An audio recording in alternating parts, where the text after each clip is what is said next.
una sa lahat alam niyo po ano, corny man pakinggan 'no, pinagpapasalamat ko talaga everyday pagkagising ko na nagigising pa ako. Nagpapasalamat talaga ako sa Hmm, Panginoon, "Lord, thank you buhay pa ako." Kasi may mga tao na alam mo yon hindi na nagigising, 'di ba? Kaya ako meron paggising ko, "Uy, buti meron pa akong chance uli."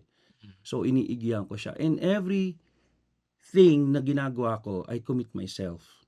Sabi ko nga sa mga tao ko, "Huwag kayong mag-commit, sa akin, mag-commit kayo sa sarili niyong pangarap. Kailangan may pangarap kayo." Sabi nga nila 'di ba sa commercial, "Saan ka gumigising?"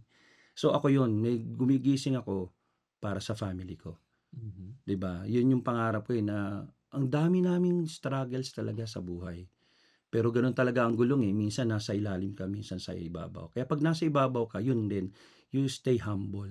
Kasi hindi mo alam baka later on babagsak ka na naman uli, at least mababa lang yung bagsak mo, kaysa yung nagpakayabang-yabang ka, pagbagsak mo masakit 'yun talaga.